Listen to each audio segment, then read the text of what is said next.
Hello दोस्तों, welcome to my channel जैविक की तैयारी। दोस्तों, आज हम जैविक की तैयारी में जैविक का जो पेपर 2 है accounting and finance for bankers, उसको हम देखेंगे। दोस्तों, accounting and finance for bankers जो जैविक का पेपर 2 है, इसमें 4 मॉड्यूल है, जिसका पहला मॉड्यूल है बिजनेस मैथमेटिक्स एंड फाइनेंस। ये काफ़ी महत्वपूर्ण मॉड्यूल है। इसमें अप्रॉक्स 25 से 30 नंबर के क्वेश्चन इस मॉड्यूल से आते हैं। इस मॉड्यूल में 5 चैप्टर हैं। चैप्टर 1 जो आपका है calculation of interest and annuities. Chapter 2 है कैलकुलेशन ऑफ YTM। चैप्टर 3 है कैपिटल बजटिंग। चौथा चैप्टर है डिप्रिसिएशन एंड इट्स अकाउंटिंग। और 5वां चैप्टर जो आपका है वो है फॉरेन एक्सचेंज एंड अर्थमेटिक्स। चलिए हम अपना पहला चैप्टर स्टार्ट करते हैं, कैलकुलेशन ऑफ इंटरेस्ट एंड एन्युइटीज। दोस्तों,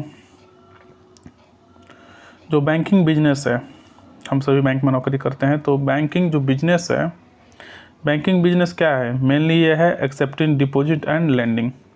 बैंक का मेन काम क्या है कि लोगों से पैसे लेना और दूसरों को जो ज़रूरतमंद है, जो बिजनेस एंटिटीज़ हैं, उनको पैसे लेंड करना। तो कोई हमें ऐसे तो पैसे देगा नहीं बैंक को। जो भी पैसे देंगे तो उनका कोई ना कोई इंटरेस्ट होगा। तो बैंक क्या करता है कि बैंक जिनसे भी पैसे लेता है उनको एक सर्टेन अमाउंट इंटरेस्ट के तौर पर देता है। वहीं पर बैंक अगर किसी को लेंड करता है, किसी को पैसे देता है, तो उनसे वो इंटरेस्ट चार्ज करता है। तो अब इंटरेस्ट चार्ज क्यों किया जाता है? तो इंटरेस्ट चार्ज किया जाता है क्योंकि पहला तो बैंक को, जिनसे बैंक ने पैसे लिए उनको पैसे वापस करने हैं, उनको सर्टेन इंटरेस्ट भी पे करना है। तो अगर कहीं से वो इंटरेस्ट चार्ज करेगा तभी तो वो उनको दे पाएगा। दूसरा है कि बैंक में बहुत लोग काम करते हैं, तो उनकी सैलरी देना है, उनको पक्ष देना है, तो उसी से बैंक अपना मैनेज करेगा। और जैसे कि interest charge due to time value of money. कोई भी जो आज मान लीजिए आपके पास 1000 रुपया है और आपके पास 10 साल बाद 1000 रुपया, या फिर आज आपके पास 1000 और 10 साल पहले अगर आपके पास 1000 रुपया होता तो वैल्यू किसकी ज़्यादा होती? जो आज से 10 साल पहले जो आपके पास, क्योंकि उस टाइम जो 1000 से आप बहुत सारा सामान खरीद सकते थे। मगर आज अगर आपके पास 1000 है तो उससे आप बहुत सारा सामान नहीं खरीद सकते हैं। दूसरा अपॉर्चुनिटी कॉस्ट। अपॉर्चुनिटी कॉस्ट क्या हो गया? मान लीजिए आपके पास अगर 1000 रुपया है तो आपने उसको बैंक में दे दिया, जमा कर दिया। अब उस 1000 रुपये से सोना ही खरीद लें या शेयर मार्केट में आपने लगा दिया, तो वो पैसा क्या होगा? आज अगर वो 1000 का शेयर है तो धीरे धीरे टाइम के साथ उसका लेके बढ़ता रहेगा। तो उस पैसे का अब बहुत सारा चीज़ों में यूज़ कर सकते हैं, उसको सोना खरीद सकते हैं। तो वो अपॉर्चुनिटी, उस पैसे के पास काफ़ी अपॉर्चुनिटी है दूसरे सेक्टर में भी जाने की, मगर फिर भी वो बैंक में जमा कर रहा है। तो वो जो उसके पास जो अपॉर्चुनिटी अवेलेबल है वो हो गया उसका अपॉर्चुनिटी कॉस्ट। इन्फ्लेशन, महंगाई। मान लीजिए इंटरेस्ट चार्ज नहीं करता है और पैसे आपको दे दिया और उसका कुछ भी पैसा नहीं बढ़ा, तो महंगाई के चलते उस पैसे का वैल्यू धीरे धीरे कम हो जाएगा। तीसरा है लिक्विडिटी प्रेफरेंस। मान लीजिए उसने बैंक में पैसे किसने रख दिया या फिर बैंक ने किसी को लेंड किया और वो इंटरेस्ट चार्ज ना करे, तो लिक्विडिटी, मान लीजिए उसको आज पैसे की ज़रूरत है, तो क्या पैसे उसको तुरंत मिल पाएंगे? ज़रूरी नहीं है कि मिल पाएंगे। अगर उसने FD किया है तो उसको फिर पेनल्टी लगेगा, या फिर उसने कुछ और किया है तो उसको, तो लिक्विडिटी उसके पास अगर तुरंत पैसे रहते, उसका लिक्विडिटी उसके पास ज़्यादा अवेलेबल है। बैंक के पास नहीं जमा किया मगर फिर उसको बैंक आना पड़ेगा, अपने पैसे निकालने होंगे, तो उसके पास ज़्यादा लिक्विड है। तो इस चलते लिक्विडिटी प्रेफरेंस के चलते भी रिस्क फैक्टर, मान लीजिए बैंक दिवालिया हो गया या आपने किसी को पैसे दिए और वो नहीं लौटा रहा, तो यहाँ रिस्क है। तो इस रिस्क को मिटिगेट करने के लिए आप इंटरेस्ट लेते हैं, तो इस चलते इंटरेस्ट चार्ज किया जाता है। देखिए, अब इंटरेस्ट जो है, interest can be paid at a definite interval और एट द पीरियड एंड। जो इंटरेस्ट है वो समय समय पे भी पे किया जा सकता है। जैसे बैंक पर 3 मंथ्स पे अपना इंटरेस्ट सेविंग अकाउंट में क्रेडिट कर देता है, जनरली जो बैंक करते हैं। कुछ ऐसे भी बैंक हैं, या फिर आप चाहें तो उसको मंथली में भी ले सकते हैं। तो एक सर्टेन इंटरवल पर भी, या फिर आप चाहें कि एक ही बार सिर्फ एफडी में एक ही बार चाहें कि हम एक ही बार सारा इंटरेस्ट और ये पैसा जोड़ के एक ही बार लें, तो भी होता है। इंटरेस्ट बेसिकली देखिए, इंटरेस्ट दो टाइप्स के होते हैं, सिंपल इंटरेस्ट और कंपाउंड इंटरेस्ट।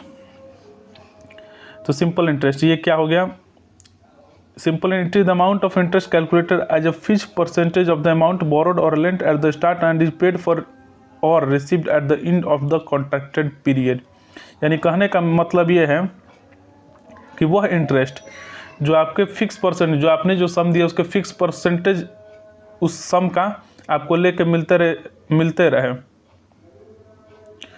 और जो कॉन्ट्रैक्टेड पीरियड के एंड पर आपको मिले, वो हो गया सिंपल इंटरेस्ट। मतलब इसमें जो इंटरेस्ट होता है, इंटरेस्ट पे इंटरेस्ट नहीं लगता है, बेसिकली यही डिफरेंस है। जो सिंपल इंटरेस्ट होता है इसमें जो इंटरेस्ट मिलता है, और कंपाउंड इंटरेस्ट में क्या होता है कि आपको जो इंटरेस्ट मिला, मान लीजिए आपने 1000 रुपये दिए, जिसपे 50 रुपये आपको 3 मंथ्स के बाद उसमें आपको इंटरेस्ट लेकर मिला, तो अब 1050 का भी इंटरेस्ट आपको मिलेगा अगली बार, फिर जब उसके बाद के टाइम में वो उसका इंटरेस्ट लेकर निकलेगा। और सिंपल इंटरेस्ट में जो आपने अमाउंट दिया 1000, उसी पे कैलकुलेट होता रहेगा।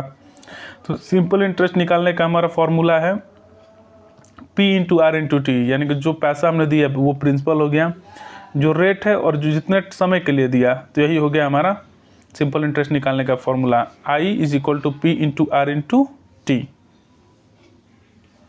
P into R into T. एक क्वेश्चन देखते हैं। Mohan invested ₹5,000 in a mutual fund with the interest rate at 4.8%। How much interest will he earn after 2 years। तो इसमें जो P हो गया वो 5000 हो गया, 5000 उसने दिया था, R हो गया 4.8% और T हो गया 2 years। तो आपका सिंपल इंटरेस्ट हो गया P into R into T, यानी कि 5000 इंटू 4.8% इंटू 2। यहाँ पर एक बात आप ध्यान दीजिएगा कि 4.8% है, यानी 4.8/100 है, ठीक है। तो इसको कैलकुलेट कीजिएगा तो ये आएगा ₹480। देखते हैं कंपाउंड इंटरेस्ट। तो under compounding the interest is payable periodically और on the principal and accumulated part of interest. वही है कि आपका इंटरेस्ट और प्रिंसिपल दोनों को जोड़ के आपको इंटरेस्ट मिलेगा। तो इसमें इसका अमाउंट का फॉर्मूला वहाँ पर जो था वो सिंपल इंटरेस्ट का फॉर्मूला था, P into R into T, वो सिंपल इंटरेस्ट, उससे सिर्फ इंटरेस्ट निकलता था, अमाउंट नहीं। अगर आपको अमाउंट चाहिए तो उस सिंपल इंटरेस्ट यानी P into R into T, P into R into T में आपको जोड़ना होगा P।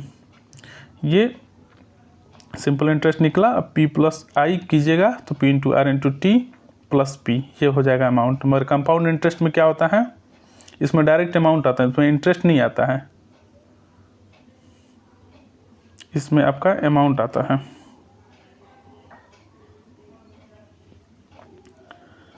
तो अमाउंट का फॉर्मूला आपका हो गया P into 1 plus R whole to the power n, n यानी कि नंबर ऑफ ईयर्स हो गए, टाइम। अगर ये कंपाउंडिंग कब के लिए है, जब आपका एनुअल कंपाउंडिंग हो। पहला में अमाउंट हो गया P into 1 plus R whole to the power n।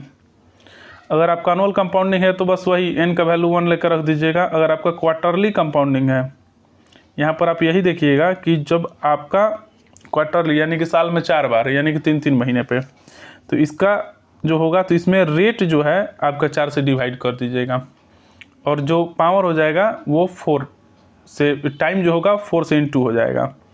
Monthly यानी कि 12 में आर को आप 12 से डिवाइड कर दीजिएगा, और जो टाइम होगा 12 से, जैसे कि 2 साल के लिए निकालना है और कंपाउंडिंग है मंथली। तो आपको क्या करना होगा कि आर बाई आपका 2 साल कितना, 24 महीने, आर बाई 24 और होल टू द पावर 24, ये आपको करना होगा।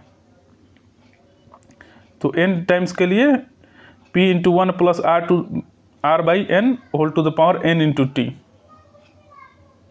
आपको उतना से टाइम से आपको मल्टीप्लाई ले करना होगा। टाइम को आप उतना से मल्टीप्लाई कीजिएगा और जो आपका रेट होगा उतना से डिवाइड कर दीजिएगा, जितने टाइम से आपको लेकर निकालने को पड़ेगा। अब एक आता है कि when interest is compounded continually that is when n approaches infinity, यानी कि एकदम कंटिन्यूअली आपका पीरियड रिपीट हो रहा है, तो वहाँ पर अमाउंट हो जाएगा P into E to the power R into T, जहाँ पर ई क्या है, ई आपका एक्सपोनेंशियल फंक्शन है, एक्सपोनेंशियल नंबर है जिसका वैल्यू होता है 2.718। एक आपका आता है रूल ऑफ 72। रूल ऑफ 72 आपका कहता है, मान लीजिए आपके पास कोई कस्टमर आया जिसने पूछा कि आपने उसे बताया कि एफडी का इंटरेस्ट चल रहा है सर अभी 6%। तो उसने कहा कि सर मेरा पैसा कितने सालों में डबल हो जाएगा, कितने सालों में मेरा पैसा डबल हो जाएगा। तो वहाँ पर आप एक अप्रोक्सीमेट टाइम बता सकते हैं रूल ऑफ 72 से। इसमें क्या करते हैं कि जो 72, ये एक बार ध्यान दे दीजिएगा कि ये कंपाउंडिंग के लिए है। कंपाउंड इंटरेस्ट जहाँ पर कैलकुलेट होता है, सिंपल इंटरेस्ट अगर आपका बैंक दे रहा है तो वहाँ पर आप इस 72 रूल ऑफ 72 का यूज़ नहीं कर सकते हैं। कंपाउंडिंग के केस में ही कर सकते हैं। तो कंपाउंडिंग के केस में आप क्या कीजिएगा कि 72 को जितना परसेंट आपका लेके चल रहा है रेट ऑफ इंटरेस्ट, उसे 72 को डिवाइड कर दीजिएगा। जैसे अगर आपका 6 चल रहा है तो 6 से आप 72 को डिवाइड कीजिएगा, आपका आएगा 12 ईयर्स, यानी कि उनका पैसा डबल अप्रोक्सीमेटली 12 ईयर्स में होगा।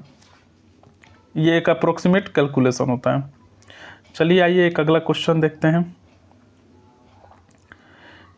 इस क्वेश्चन में है the population of industrial town is increasing by 5% every year if the present population is 1 million, estimate the population 5 years hence, also estimate the population 3 years ago.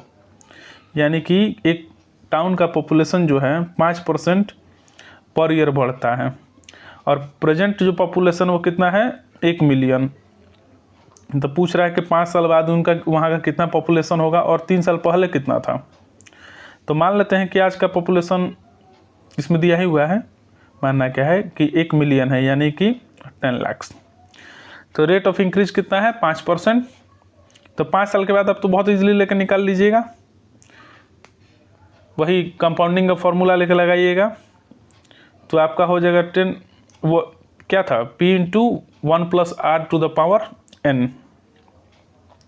तो P हो गया आपका 10 lakh, 1 plus R। आपको यही देखना है कि यहाँ पर 5% है, यानी कि आप 100 से डिवाइड कीजिएगा तो 0.05 आपका रेट हो जाएगा।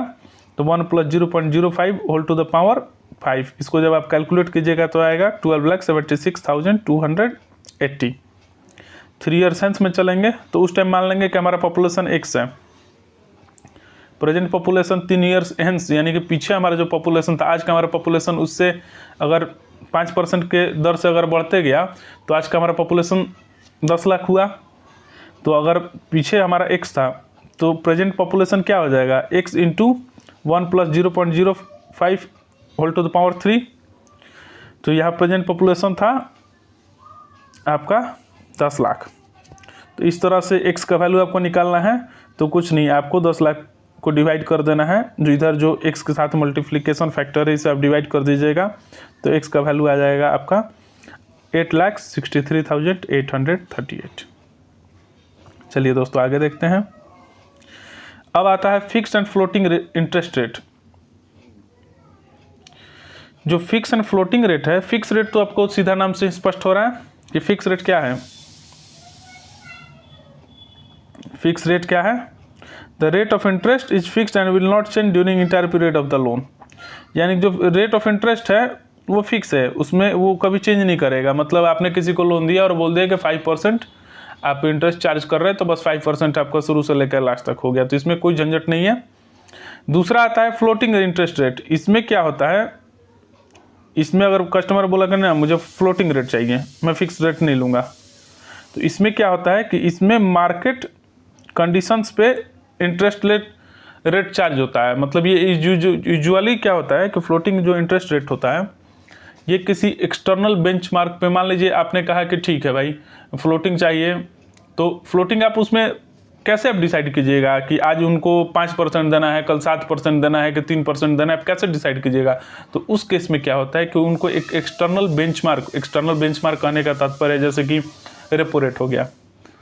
जैसे कि कस्टमर को आपने बता दिया कि जो रेपो रेट चल रहा है ना, रेपो रेट पे हम 2% ज़्यादा लेंगे, तो कस्टमर को भी समझ में आ गया कि 2% रेपो रेट पे कर रहा था, आज अगर रेपो रेट 5% चल रहा है तो 5-2-7% ये लेंगे हमसे, कल अगर रेपो रेट 9% चलने लगा तो 9 + 2% ये 11% लेंगे, अगर रेपो रेट अगर 4% हो गया तो 4 और 2 6% लेंगे। यानी कि ये किसी एक्सटर्नल बेंचमार्क रेट से अटैच होता है। चलिए अब देखते हैं front end and back end interest rate. Front end interest rate जो होता है, if the interest is deducted from the principal amount and only the net amount is disbursed, it is called front end interest. Example during bill discounting.